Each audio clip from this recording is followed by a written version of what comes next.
वक्फ संशोधन विधेयक यानी कि उम्मीद unified Waqf management empowerment efficiency and development के समर्थन के मैं बोलने के लिए मौका दिया है। ये विधेयक नहीं, एक उम्मीद है। इस उम्मीद में एम्पावरमेंट है, एफिशिएंसी है, डेवलपमेंट है और कहीं ना कहीं इसी को देखकर आज जहां देश भर के लोग इसके समर्थन में हैं, वहीं Catholic Bishop Conference of India, Church of Bharat, Kerala Council of Churches, Kerala Catholic Bishops Council और all India Sajjada Nashin council, मुस्लिम राष्ट्रीय मंच जैसी अनेक संस्थाओं ने, चर्च से लेकर मुस्लिम की अन्य सभाओं ने इसका समर्थन किया है। उसके लिए भी मैं उनका बहुत बहुत आभार प्रकट करता हूं। माननीय सभापति जी, वक्फ को बदलने का वक्त आ गया है, क्योंकि यह अत्याचार और भ्रष्टाचार का एक ऐसा अड्डा बन गया है। उसको खत्म करने का और बदलने का समय आया है। भारत को वक्फ के खौफ से आजादी चाहिए, क्योंकि यहां पर यह जो पहले कांग्रेस के जमाने में बना वक्फ का कानून है, वह उसका मतलब तो यही था, खाता ना वही जो वक्फ कहे वही सही। यानी कि जहां पे कह दिया वक्फ की जमीन है, वो फिर वक्फ की जमीन हो गई। वो जिम्मेदारी उनकी नहीं है कहने की, बताने की कि ये कैसे उनकी जमीन है, लेकिन जिसकी चले गई वो बेचारा दर दर भटकता है और उसको इंसाफ भी नहीं मिलता है। मैं इसके बारे में विस्तार में बताऊंगा, लेकिन आज एक बार फिर कांग्रेस देश को और देश में भ्रम फैलाने का प्रयास कर रही है। एक और तो वो हाथ में एक लाल सी किताब लेकर चलते हैं जो कहने के लिए संविधान है, लेकिन संविधान नहीं है। अगर संविधान की आप इस कॉपी को देखेंगे तो आपको एहसास होगा कि बाबा साहब अंबेडकर का सपना था कि एक देश में तो एक ही संविधान रहेगा। आपने एक देश में दो विधान बनाने का काम किया है। आपको तय करना है संविधान के साथ रहना है कि वक्फ के साथ रहना है, वक्फ के साथ रहना है कि संविधान के साथ रहना है, आपको तय करना पड़ेगा। और यही नहीं, और जो लोग बड़ी बड़ी बातें यहां पे कर रहे थे, उनको यही कहना चाहता हूं, यह हिंदुस्तान है, पाकिस्तान या तालिबान नहीं।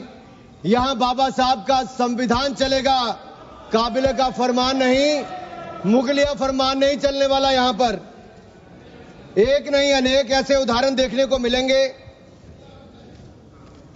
माननीय सभापति जी, आज हम केवल संविधान संशोधन पर चर्चा नहीं कर रहे, लेकिन एक ऐसे समानांतर सत्ता को चुनौती दे रहे हैं जो दशकों से अनियंत्रित रूप से अस्तित्व में है। वक्फ संशोधन बिल 2025 केवल कानून में बदलाव नहीं, बल्कि एक संदेश है। संदेश स्पष्ट है कि देश में एक ही कानून चलेगा, भारत का संविधान, और भारत के संविधान के ऊपर कुछ नहीं है। वक्फ बोर्ड का उद्देश्य मुस्लिम समुदाय के कल्याण के लिए संपत्तियों का प्रबंधन करना था, लेकिन कांग्रेस और उसके सहयोगी दलों ने इस भूमि को अपारदर्शी और एक गैर जिम्मेदाराना तरीके से राजनीतिक संरक्षण देते हुए एक ऐसा साम्राज्य बनाया जहां पर इन्होंने इसको अपना वोट बैंक का एटीएम बनाकर रख दिया है। 70 सालों से इन्होंने यही किया है। 1947 में भारत ने एक विभाजन देखा है, वो एक परिवार और एक पार्टी के कारण वो विभाजन हुआ है। आज जमीन जिहाद, लैंड जिहाद के नाम पर हम दूसरा विभाजन नहीं होने देंगे, नहीं होने देंगे। एक स्पष्ट संदेश तो यहां पर देना ही चाहते हैं कि मोदी जी के राज में भारत में एक कानून, एक संविधान और एक भारत रहेगा। और एक स्पष्ट संदेश भी है, एक है तो सेफ है। और यही नहीं, हम क्या कह रहे हैं, हम कह रहे हैं कि इस बिल के माध्यम से पारदर्शिता लाएंगे। पारदर्शिता लाएंगे तो जवाबदेही भी तय करेंगे।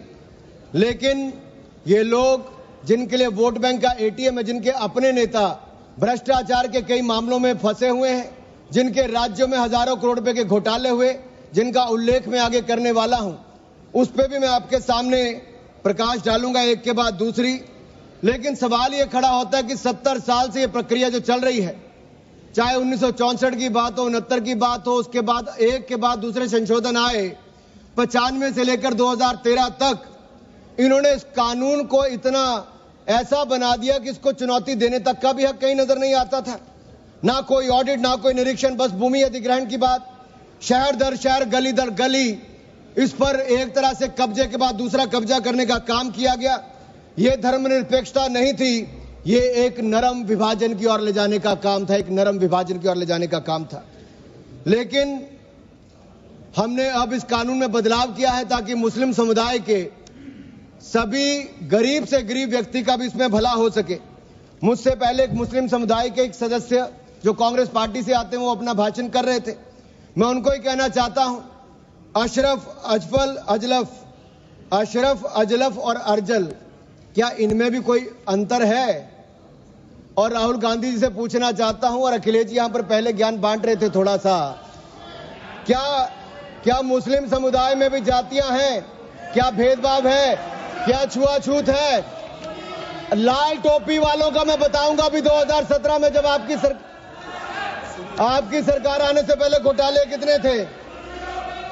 एक नहीं अनेक, लेकिन इनके काले कारनामे आज खत्म हो जाएंगे सर। ये विधायक कांग्रेस की तुष्टिकरण की राजनीति का अंतिम संस्कार करने वाला है, मैं विश्वास दिलाना चाहता हूं। This will be the last nail in the coffin of Congress politics of appeasement. अगर आप देखिए, इन्होंने इससे पहले भी पंडित जवाहरलाल नेहरू जी ने पहले तो देश के विभाजन करने में अपना काम किया, उसके बाद धारा 370-35 से देकर ऐसे जख्म दिए कि हजारों लोगों की मृत्यु हो गई। लेकिन ये नरेंद्र मोदी जी की सरकार थी जिसने धारा 370-35 को सदा के लिए खत्म करने का काम किया है। यह हमारी प्रतिबद्धता थी मुस्लिम समुदाय की बहनों की ओर। जो ट्रिपल तलाक से निजात दिलाने का किसी ने काम किया तो नरेंद्र मोदी की सरकार ने किया है। आपने तो वायदा किया था कि जो पाकिस्तान, बांग्लादेश और अफगानिस्तान में रह गए हैं उनको वहीं पर पूरा न्याय मिलेगा, लेकिन नहीं मिला। लेकिन उनको भारत में भी आकर अगर उनको नागरिकता देने की बात थी तो आपकी सरकार में 60 सालों में नहीं हुआ। सीएए कानून किसने बनाया? तो वो भी नरेंद्र मोदी की सरकार ने बनाकर वो काम किया है। मैं एक बात और इसमें कहना चाहता हूं, अगर इसमें एक के बाद दूसरा देखा जाए, कांग्रेस ने कहीं ना कहीं और कांग्रेस के सहयोगी दलों ने वोट बैंक के लिए संविधान का सौदा कर लिया है, और ये सौदा ही किया है। तभी तो हमने एक के बाद दूसरे उदाहरण देकर कहा कि आपने कैसे उसको अपना वोट बैंक किया, एटीएम बना के रखा। लेकिन ये जो बिल है ये अन्याय की जड़ पर प्रहार है, और इस प्रहार के बाद सबको न्याय, न्याय और न्याय ही मिलने वाला है। हमने कहा है कि प्रत्येक वक्फ संपत्ति रजिस्टर हो, पंजीकृत हो, उसके आंकड़े होने चाहिए, और हर झगड़ा कानून के अंतर्गत हल हो, किसी डर और भय के अंतर्गत ना हो। आपको इस बात का क्यों डर है? अगर किसी को न्याय मिलता है, ट्रिब्यूनल के बाद अगर कोई हाई कोर्ट, सुप्रीम कोर्ट जाना चाहता है तो आप क्यों रोकते हो? देश में हर कानून के अंतर्गत, चाहे इनकम टैक्स का हो या कोई भी हो, आप एक के बाद दूसरे कोर्ट जा सकते हो। लेकिन वक्फ में ये कानूनी रोक क्यों लगाकर रखी थी? ये बिल जो कहा गया किसी धर्म के खिलाफ, ये बिल किसी धर्म के खिलाफ नहीं है। यह बिल भ्रष्टाचार, धोखा और धार्मिक सामंतवाद के खिलाफ है, और हम इसके खिलाफ रहेंगे। ये बात स्पष्ट है कि ये आस्था का विषय नहीं है। As long as prime minister Modi is the PM, the shops of appeasement will remain shut. This bill is not about Hindu versus Muslim, this is law versus lawlessness, constitution versus corruption, Bharat versus internal partition. और ये partition एक बार हो गया, अब आपके कारनामों के कारण बार बार नहीं होने देंगे। सर, मैं एक अंतर्राष्ट्रीय स्तर पे क्या परिस्थितियां वो थोड़ा बताना चाहता हूं।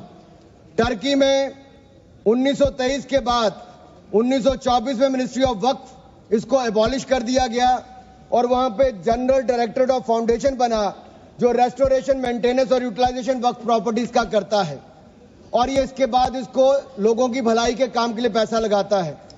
कुवैत में भी ministry of Waqf and Islamic affairs है, ये एसेट, मस्जिद, स्कूल, अस्पताल इन सबका देखरेख करता है और मॉडर्नाइजेशन के माध्यम से, टेक्नोलॉजी के माध्यम से इसका फायदा उठाते डिजिटलाइजेशन किया है।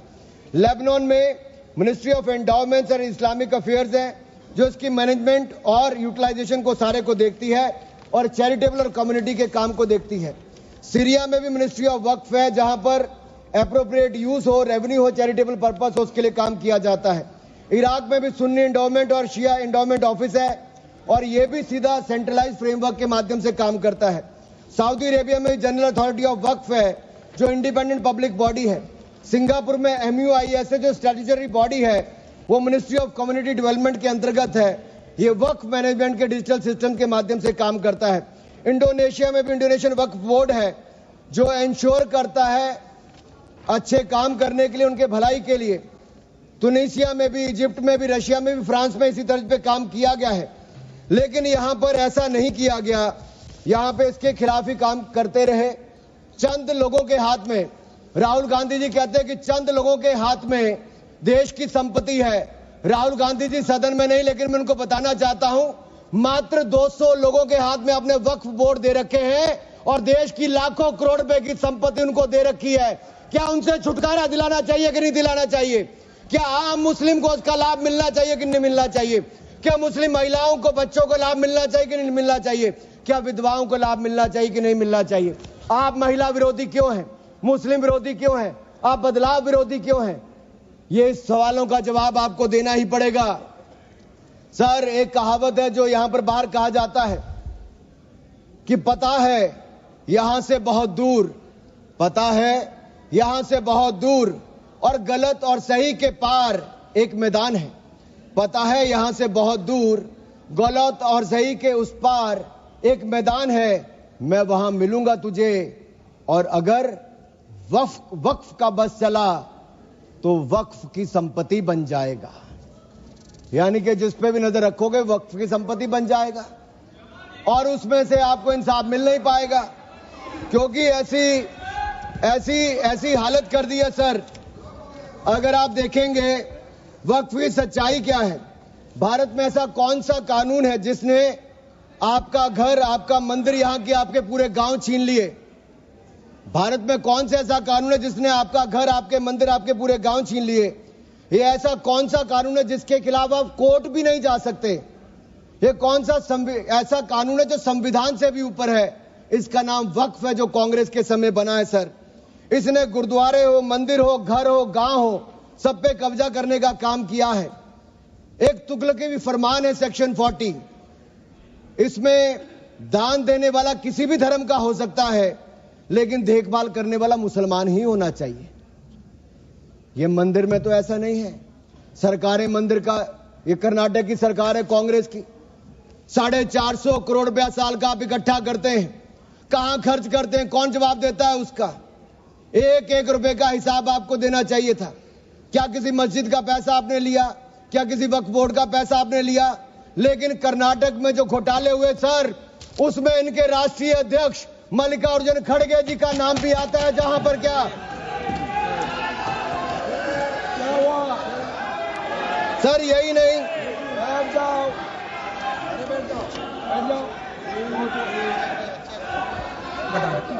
सर मैं इसको माननीय नहीं सर, मैं सबूत के रूप में सर मैं लाया हूं सब कुछ, मैं बोल दिया सर। ऐसा गिवन द डिसीजन निर्णय दे दिया बस। प्लीज सर, नाम नहीं लेता सर, मैं नाम वापस ले लेता हूं सर। बड़ी मुश्किल से परिवार के बाहर सर, इसमें सर मैं टेबल कर देता हूं सर, मैं टेबल कर देता हूं सर। ये मैं टेबल कर देता हूं सर। सर, आपकी अनुमति हो तो मैं ऑथेंटिकेट करके टेबल कर देता हूं सर। जी नाम वापस ले लिया, एक मिनट वापस ले लिया। ठीक है, एक मिनट आप सब बैठिए, आप सभी लोग बैठिए, आप सब लोग बैठिए। माननीय वेणुगोपाल जी प्लीज सर। वी आर कौन सा रूल में बोल रहा है? to sir, 352. while a member is speaking to him of the sir sir sir sir हमने कैसे नहीं नो नो नो एक मिनट आप लोग मत बोलिए माननीय वेणुगोपाल जी, हमने नाम एक्सपांस भी डिलीट भी कर दिया और उन्होंने भी वापस ले लिया। उसके बाद और क्या है? उसके बाद क्या है?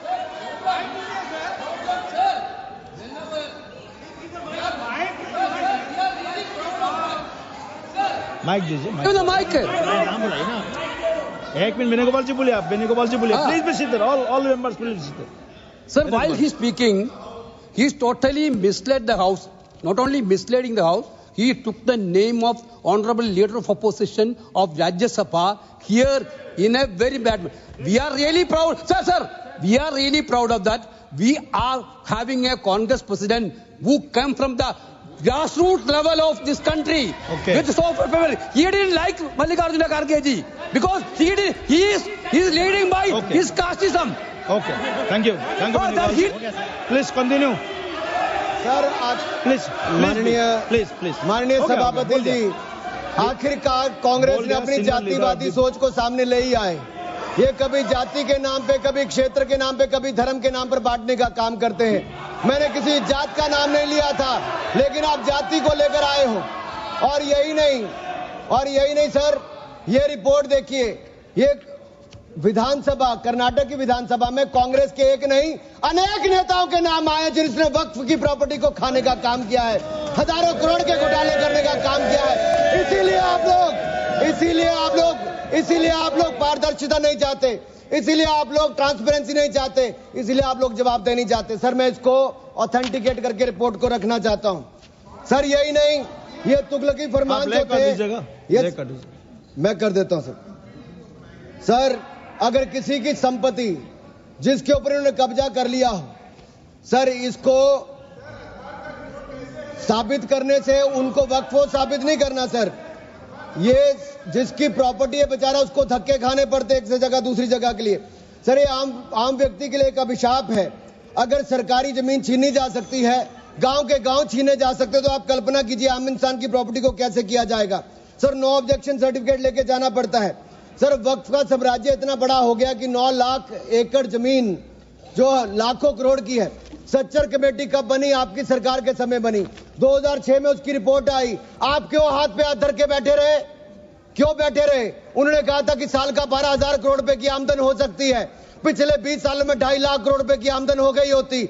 आमदन होती तो मुस्लिम महिलाओं का, बच्चों का और मुस्लिम समुदाय का भला हुआ होता, लेकिन कांग्रेस पार्टी ने भला कभी चाह ही नहीं मुस्लिम समुदाय का, केवल वोट की राजनीति करके रखा। सर ये कितनी है? मॉरिशियस जैसे 2 देश, उसके बराबर वक्फ बोर्ड की जमीन है। सिंगापुर जैसे 5 मिनट और मैं खत्म कर रहा हूं सर। मालदीव जैसे 12 देश, उसके बराबर वक्फ बोर्ड की जमीन है। सर लालू प्रसाद यादव जी जो सदन के सदस्य नहीं लेकिन आपकी सरकार में मंत्री थे, तब उन्होंने कहा था पटना की डाक बंगले की जमीन भी वक्फ बोर्ड खा गया, सरकारी गैर सरकारी जमीनें वक्फ बोर्ड खा गया। ये किसी और ने नहीं, लालू प्रसाद यादव जी ने कहा था। आप उस पर क्या कहना चाहते हो? ऑन रिकॉर्ड के पे कहा है। गरीब मुसलमान भी सर इस कानून का शिकार रहे। सर राजस्थान में रामगंज में वक्फ बोर्ड द्वारा मुसलमानों की जमीनें खाली करा दी, मुस्लिम महिला मर गई। उत्तर प्रदेश में लाल टोपी वालों की सरकार में, सर ये लाल टोपी के काले कारनामे उत्तर प्रदेश में देखे हैं। इनके उस समय के मंत्री ने सैकड़ों एकड़ जमीन खा गए वहां पे बैठ के आप लोग। सर यही नहीं, काले कारनामे इनके और भी हैं सर। मैं सर ये सारा आपकी इजाजत से, सर ये मुस्लिम विरोधी भी है, महिला विरोधी भी है, पसमंदा विरोधी भी है, अहमदिया विरोधी भी है, बोरिया विरोधी भी है। सर यही नहीं, प्लीज बैठिए सर यही नहीं, आपका बारी आएगा, आप ये गरीबों के उत्थान के लिए तब भी कुछ नहीं कर पाए सर। आप बैठिए सर, ठीक रिकॉर्ड रखने का इन्होंने कुछ नहीं किया सर। हम क्या कहते हैं, शिया हो, अहमदिया हो, महिला हो, पिछड़े वर्ग के मुस्लिम समुदाय के लोग हो, उनको इसका सदस्य बनाइए। आप क्यों उसका सदस्य नहीं बनाना चाहते? आप मुस्लिम समुदाय में भी जातिवाद करते हो, उनके भी पिछड़े मुसलमानों को नहीं रखना चाहते। सर यही नहीं, sir Waqf is a state with in state. ये मुसलमानों का हक मारने का काम किया गया सर। यही नहीं सर, मैं आपको बताना चाहता हूं, जीरो अकाउंटेबिलिटी है वक्फ बोर्ड की, जीरो अकाउंटेबिलिटी। कैसा क्यों है सर? सर मनमोहन सिंह जी ने कहा था, कह सकता हूं, वेणु जी के नहीं कह सकता, कह देता हूं, पूर्व प्रधानमंत्री ने कहा था, आप सोच लेना किसने कहा था। पूर्व प्रधानमंत्री ने कहा था, Muslim must have first claim on our resources. एक सदा हिंदू विरोधी रहे हैं, ये केवल मुसलमानों के पक्ष में किया, लेकिन आपने मुसलमानों के लिए कुछ नहीं किया। अगर मुसलमानों को पक्के मकान, पीने का पानी, अच्छी शिक्षा, भोजन, ये सब किसी ने दिया है तो नरेंद्र मोदी जी की सरकार ने दिया है। धन्यवाद। यही नहीं सर 3 मिनट में और सर खत्म कर रहा हूँ। 1 मिनट में खत्म कीजिए सर। 1 मिनट में हो नहीं पाएगा सर। सर ये देखिए सर, मैं रिपोर्ट लाया हूं सर, कहां से कहां तक इन्होंने राज्य दर राज्य कैसे हिंदुस्तान की जमीनों पे कब्जा किया है। सर ये देखिए सर, आंकड़े आपको दिखाते हैं, एक राज्य नहीं सर। केरल में ये कहते तो हैं कि ये वायनाड के बेटे हैं, बेटी हैं, लेकिन वहां पे भी वक्फ का कहर जारी है सर। पापी वोट बैंक का सवाल है, आप वायनाड में भी चुप रहते हो, कुछ करते नहीं हो। और वायनाड का रहनुमा कहने वाली आज गायब है और वहां पर भी उनकी संपत्तियों पर हो रहा है सर। इसलिए चर्च ने भी कहा सर, केरल में तो रोज ऐसे हो रहा है सर। बेलगाम हो चुका वक्फ बोर्ड, किसानों, मजदूरों, हिंदुओं की जमीनों को इविक्शन नोटिस दे रहा है सर। एर्नाकुलम में सर 404 एकड़ जमीन पर दावा ठोक दिया है। 604 पिछड़े ईसाई और हिंदू परिवारों के घर छीन लिए। त्रावणकोर में सर राज परिवार की जमीन खा गए। केरल में कांग्रेस और वामदल ने मिलकर बिल पास कर दिया। कर्नाटक में 15,000 एकड़ की कहानी मैं आपको बता चुका हूं। तिरुचिरापल्ली में सर इन्होंने एक गांव में 1500 साल पुराने प्राचीन मंदिर के साथ लगती जमीन सर, इस पे कब्जा करने की बात कही सर। सूरत के नगर निगम में सर मुगलों की संपत्ति बताने का काम किया सर। नगर निगम को भी सर बेट द्वारका के 2 द्वीपों पर दावा ठोक दिया है। क्या भगवान कृष्ण से पहले इस्लाम धर्म आ गया था? क्या भगवान कृष्ण से पहले इस्लाम धर्म आ गया था सर? यही नहीं, कल क्या आनंद भवन और नेशनल हेरिटेज पर आकर, मैंने अभी बार सुना था कि आनंद भवन और नेशनल हेरिटेज पर वक्फ बोर्ड अपना दावा ठोकने वाले हैं, तो दे दोगे क्या? बता दिया। और यही नहीं सर, एएसआई संरक्षित स्मारकों पर भी सर यही नहीं सर, कर्नाटक में 53 ऐतिहासिक स्मारकों को वक्फ संपत्ति घोषित कर दिया है मणिकाम ठाकुर सर। यही नहीं सर, हम्पी सर्कल में 6 एएसआई संरक्षित कर लिया सर। यही नहीं सर, एएसआई के 120 प्राचीन स्थानों पर भी इन्होंने ऐसा किया है सर। ये किसान कल्याण की तो राहुल जी बात करते हैं, लेकिन कर्नाटक में इनकी सरकार में 15,000 एकड़ जमीन किसानों की छीनने का काम आपकी सरकार में आपके वक्त में किया है सर। ये किसान विरोधी है, ये महिला विरोधी है। और मैं इन सबसे कहना चाहता हूं सर, ऐसे काम नहीं चलेगा। ये कहते हैं कि पुराने कानून के तहत न्याय मिल जाएगा सर, न्याय नहीं मिलता सर 1 मिनट सर। आप देखिए, वक्फ की आय जो 12,000 करोड़ रुपया साल होनी चाहिए थी, आज 1 करोड़ 30 लाख रुपया रह गई है। कौन खा रहा है पैसा वक्फ बोर्ड का?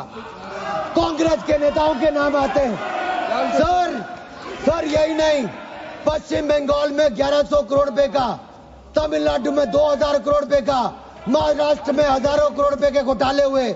इन सब की सरकारों में कहे गए, मैं सारे सबूत लाया हूं, सारी रिपोर्ट्स लाया हूं। आपका अनुरोध करता हूं सर कि सारे के सारे ऑथेंटिकेट करके मुझे रखने का मौका दिया जाए।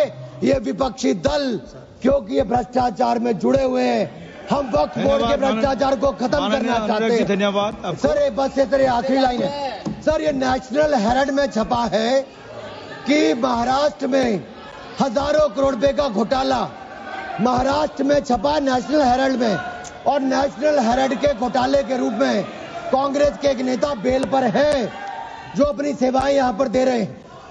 उसी नेशनल हेरिटेज में लिखा गया है, ये कांग्रेस पंचतंत्र का वो बंदर है जहां रोटी के बंटवारे के नाम पर ये सारी रोटियां खा जाते हैं सर। सर, ये मंदिरों की जमीन संपत्ति के नाम, ये विशेष कानून इसके लिए क्यों नहीं है सर? ये वक्फ के लिए क्यों है सर? इनका विचार साफ नजर आता है सर। ये मंदिरों का सोना पिघलाकर ये तब तो ले जाते हैं, लेकिन भ्रष्टाचार के नाम पर जमीन पर कब्जा करने के लिए वक्फ बोर्ड बना देते हैं सर। हमारी सरकार वक्फ को पारदर्शी और जवाबदेह करना चाहती है। हमारे पास काफी वक्ताओं का लिस्ट है, सबको बोलने का मौका देना है। लास्ट 30 सेकंड में लास्ट 30 सेकंड सर। सर आपने कहा था कि कोई बीच में टोका टोकी नहीं करेगा, लेकिन इन्होंने तो एक ऐसा जमींदार खड़ा कर दिया है जो एक नहीं अनेक ऐसी हजारों करोड़ रुपए की संपत्तियां खा गए। और कर्नाटक के कुछ नेताओं के, कांग्रेस के नेताओं के नाम है सर, ले सकता हूं, जिनका रिपोर्ट में नाम आया सर, विधानसभा में रिपोर्ट आई है सर। सिटिंग विधायक है, पूर्व विधायक, पूर्व मंत्री, राज्यसभा के प्रतिपक्ष के नेता हैं। ये वक्त की प्रॉपर्टियों पे कब्जा करने वाले, पैसा खाने वाले हैं। और यहां तक कि एक 5 स्टार होटल का भी सुलह कराने के लिए इन्होंने कही। सर मैं इतना ही कहना चाहता हूं, ये बिल मुस्लिमों के जीवन में एक बड़ा बदलाव लाएगा। हर वर्ष हजारों करोड़ कमाने का प्रावधान करके दिखाएगा। अच्छी शिक्षा, अच्छी सुविधाएं, अच्छे मकान, अच्छा इलाज और अच्छा भविष्य देने का काम ये नरेंद्र मोदी की सरकार में वक्फ बोर्ड का संशोधन बिल उम्मीद के माध्यम से एक नई उम्मीद बांध कर दिखाएगा, नई उम्मीद बांध कर दिखाएगा। बहुत बहुत धन्यवाद। धन्यवाद। माननीय सदस्य श्री अरुण भारती जी। अरुण भारती जी।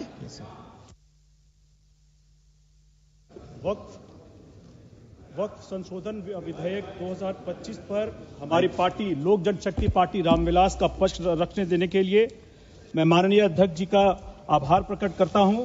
अध्यक्ष जी, जब यह विधेयक अगस्त 2024 में आया था तो उस